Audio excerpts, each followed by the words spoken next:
मुझे चिंता इस बात की है कि गुलाम नबी जी के बाद इस पद को जो संभालेंगे उनको गुलाम नबी जी से मैच करने में बहुत दिक्कत पड़ेगी।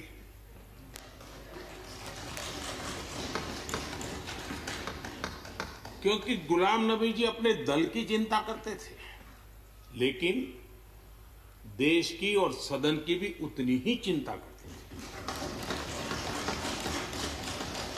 ये छोटी बात नहीं है जी, ये बहुत बड़ी बात है। वरना अपोजिशन के लीडर के रूप में अपना दबदबा पैदा करना, ये सब मोह किसी को भी हो सकता है, लेकिन उन्होंने सदन से, मैं शरद पवार जी को भी इसी कैटेगरी में रखता हूं, वे सदन की और देश की चिंता को प्रायोरिटी देने वाले नेताओं में से रहे। गुलाम नबी जी ने बखूबी इस काम को निभाया है।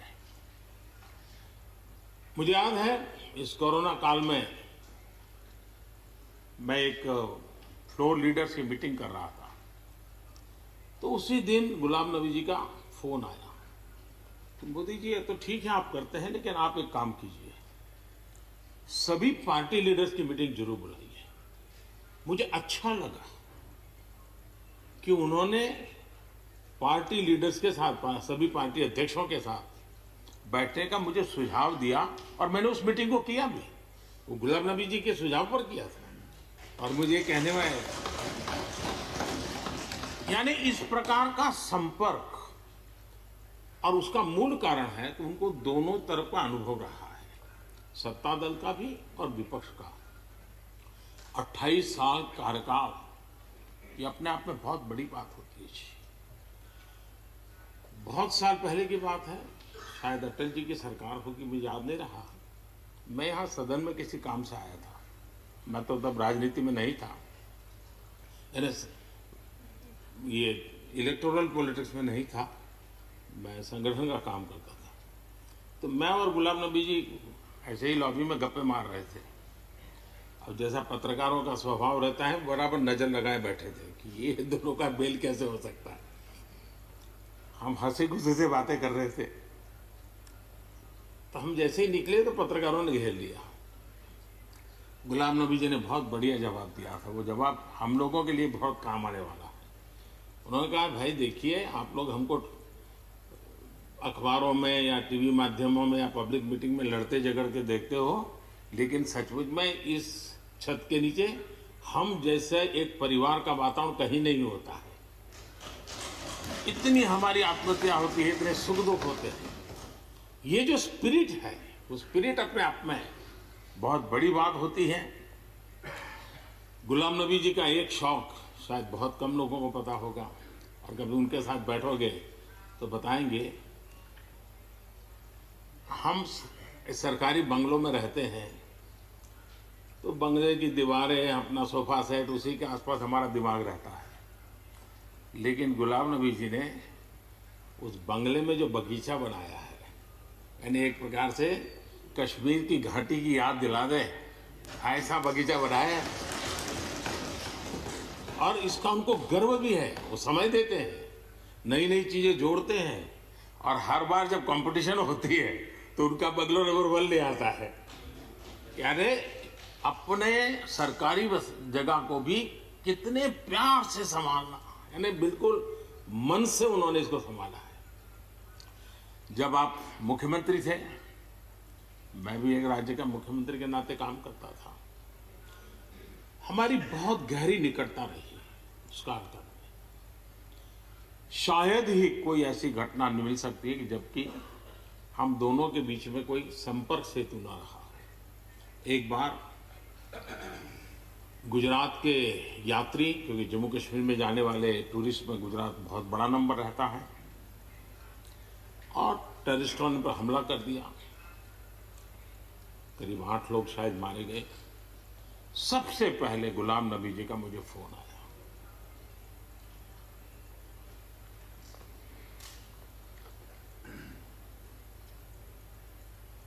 और वो फोन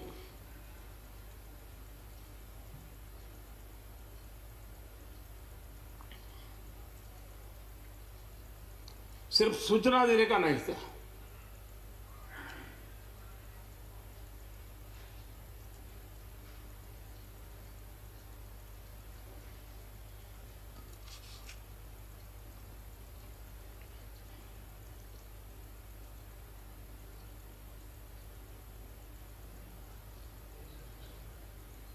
उनके आंसू रुक नहीं रहे थे। फोन पे उस समय प्रणब मुखर्जी साहब डिफेंस मिनिस्टर थे। मैंने उनको फोन किया, मैंने कहा साहब अगर फोर्स का हवाई जहाज मिल जाए डेड बॉडी को लाने के लिए। रात देर हो गई थी। प्रणब मुखर्जी साहब ने कहा आप चिंता मत कीजिए, मैं करता हूं व्यवस्था। लेकिन रात में फिर गुलाम नबी जी का फोन आया। वे एयरपोर्ट थे।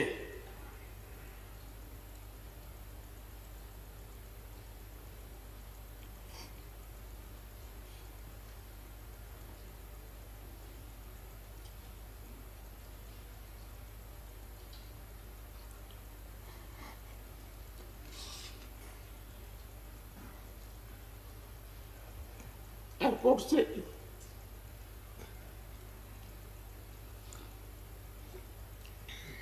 उन्होंने मुझे फोन किया और जैसे अपने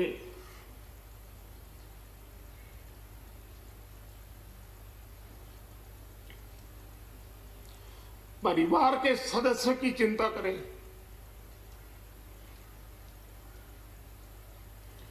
वैसी चिंता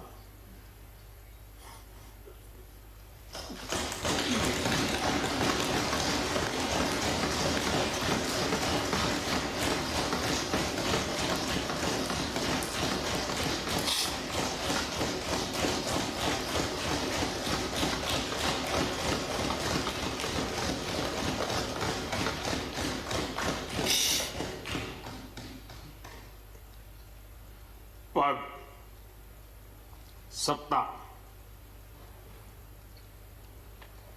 जीवन में आती रहती है, लेकिन उसे कैसे पचाना,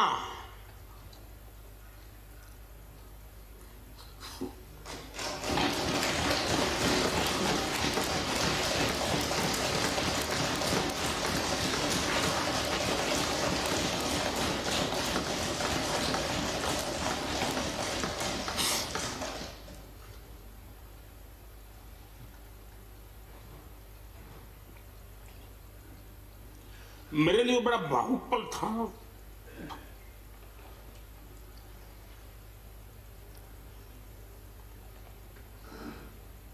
दूसरे दिन सुबह फोन आया कि मोदी जी सब लोग पहुंच गए।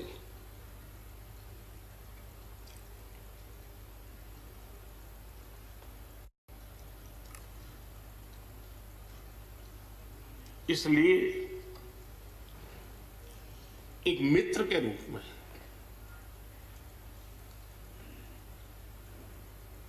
गुलाम नबी जी को घटना और अनुभव के आधार पर मैं आदर करता हूं।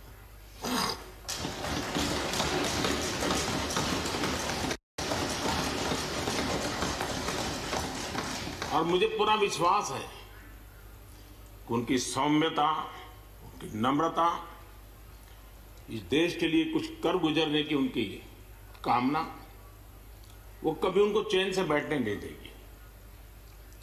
और मुझे विश्वास है कि जो भी दायित्व जहां भी वो संभालेंगे, वे जरूर वैल्यू एडिशन करेंगे, कंट्रीब्यूशन करेंगे और देश उनसे लाभान्वित होगा। ये सब मेरा पक्का विश्वास है। मैं फिर एक बार उनकी सेवाओं के लिए आदरपूर्वक धन्यवाद करता हूं और व्यक्तिगत रूप से भी मेरा उनसे आग्रह रहेगा कि मन से मत मानो कि अब आप इस सदन में नहीं हो। आप के लिए मेरे द्वार हमेशा खुले, इन चारों माननीय सदस्यों के लिए खुले हैं। आपके विचार, आपके सुझाव, क्योंकि देश में सब बहुत जरूरी होता है, ये अनुभव बहुत काम आता है, मुझे मिलता रहेगा, ये अपेक्षा मैं रखता ही रहूँगा। आपको मैं निवृत्त होने नहीं दूंगा। फिर एक बार बहुत शुभकामनाएं, धन्यवाद।